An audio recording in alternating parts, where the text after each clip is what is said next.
like I said, we were on that shutdown. And then in May...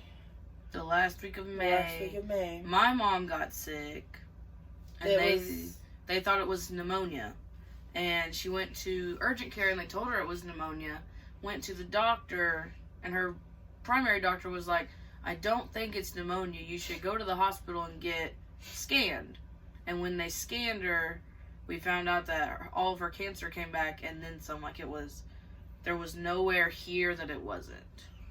It was her. It was all in her upper bones, her brain, her spine. It was really liver. Her worst spots were her lung, her liver, and her spine. Which my mom smoked all her life. She drank all her life. And I don't really know why it got in her back. It was really just bad in her joints, which she had rheumatoid arthritis. So they think maybe that had something to do with it. But what was it? She was in it was 2 years. It was 2 years that she was in remission. Yeah. From having her breast cancer when she had the double mastectomy. And there's a specific type for when it comes from breast cancer into... It's called metastatic breast cancer. Yeah. Is when it starts out as breast cancer and then spreads to other regions. Which is... what they ended up calling it. Yeah. And, we started back work. Well, before we started work, we went on vacation to Myrtle Beach. My papa in Tennessee, my mom's dad, he hadn't seen a lot of us in a long time. He's just not good at communicating with anybody. And he wanted all of his kids, all of his grandkids, great-grandkids, and so on and so forth to be there. So he got a house big enough. There ended up being 22 of us there. Mm-hmm.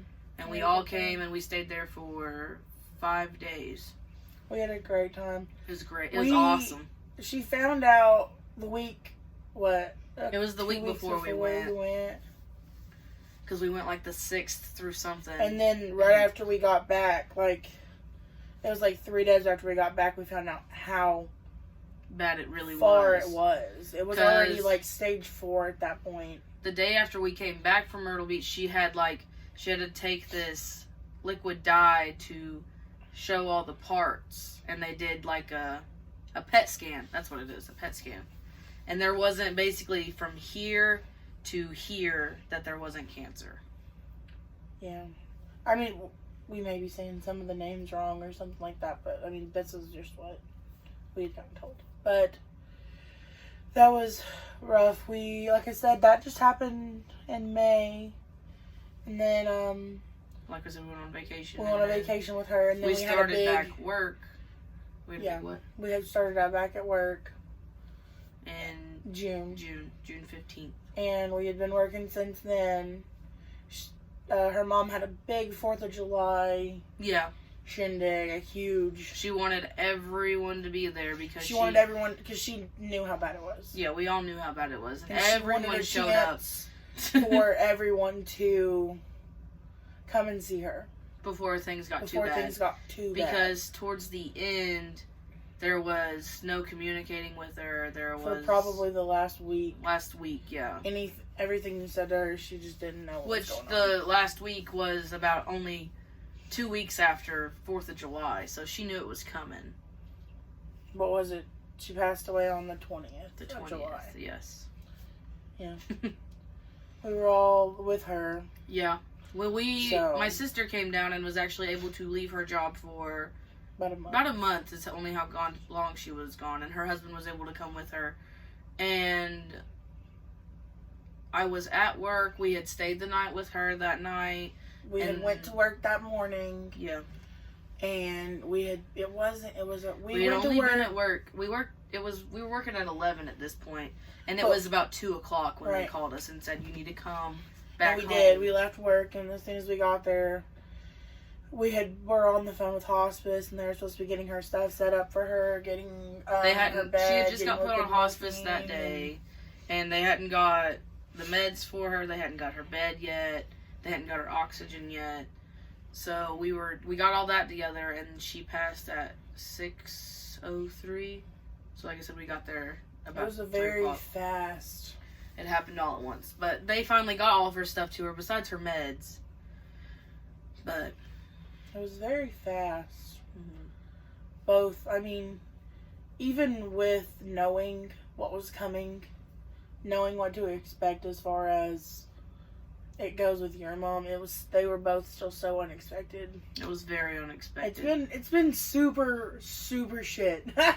That's the only way I can explain it. I mean, right before my mom found out she was sick, I mean, she was fine.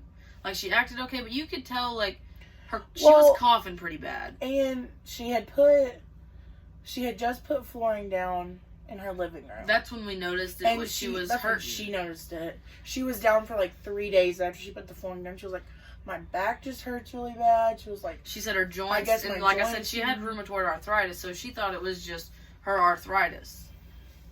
And then she did have like a cough all the time, but you know, like I said, she smoked all her life, and we just thought it was just a smoker's cough. And before she passed away, though, when Destiny and I first got together, we got Cash and we got Carter, our Chihuahua. Mm-hmm. And Carter had been living with Mindy while we were in Florida, just like Cash was living with my When we moved back and we tried to get him back, she did not want us to have him back. She was like, I'm attached, you can't have him now. But I mean, we were living with her when we moved back. Anyway, so, I mean, he was with us all the time. But when we moved in here, we had talked about bringing him back, and she was like, no, I'm too attached. Ronnie's too attached, which that's her stepdad. She was like, we'll just keep him. And I was like, okay. But before she passed away, she said that if anything happened to her, she wanted Carter to come back to us. So we actually had him like a week before it happened. Like the week before it happened, we had him. Yeah. Because she was like, you can go ahead and take him if you want. And we did, just to get him used to everything. So we have him. And in the midst of all this craziness, we got a puppy. Well, it was about a week after Dana's mom passed. And she had been talking about a puppy, but we both were saying we weren't ready for a puppy. After just having to, you know, re-home Cash because of the situation that had happened. I was like, I don't think I'm ready for all that.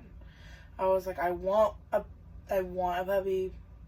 I was like, but at the same time, I don't want that because I didn't want a situation to happen like the same with Cash, I guess. Well, plus it was really hard to get rid of him. It was the hardest thing I've ever done. Yeah, it really broke her.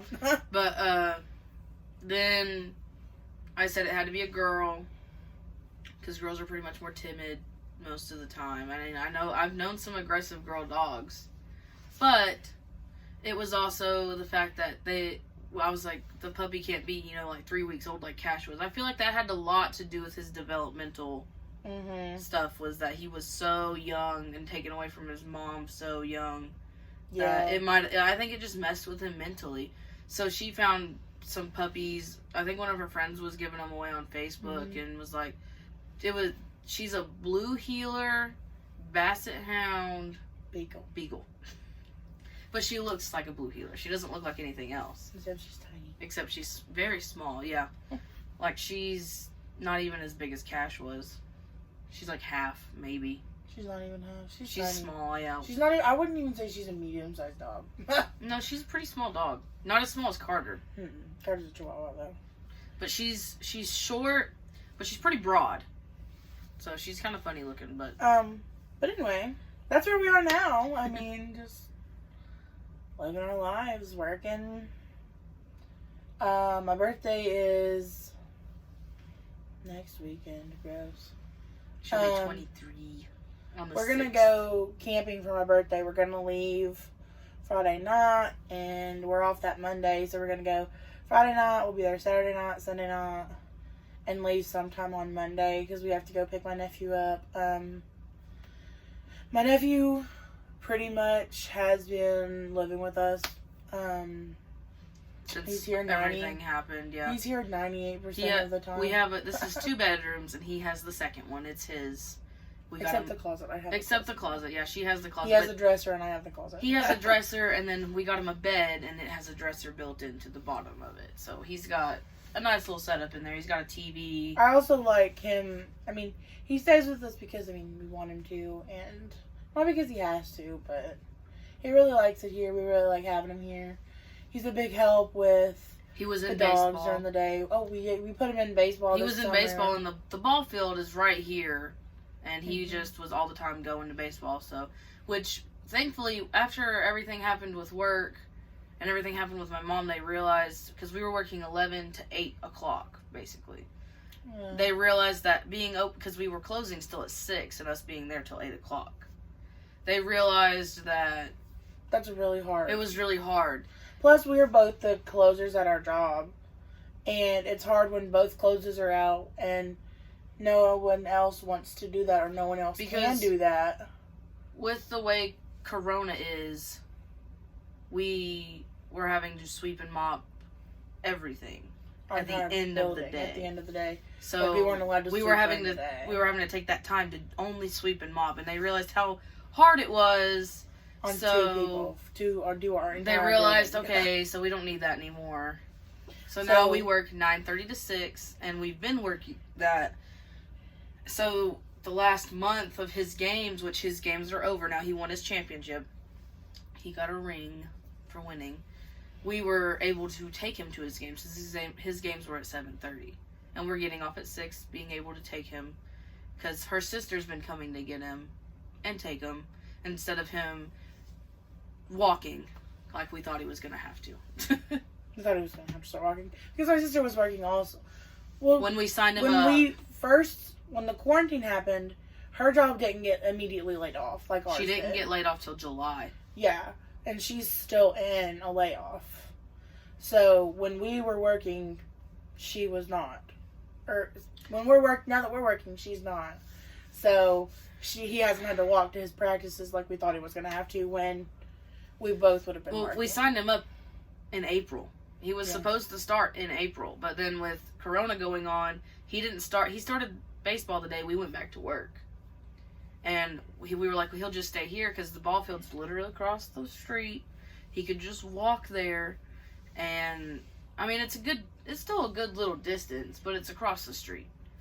So she was like, I'll just pick him up and I'll take him and I'll bring him back. So that's what she did for a long time. And then this past month, we've been taking him, thankfully, and gotten to see his whole game.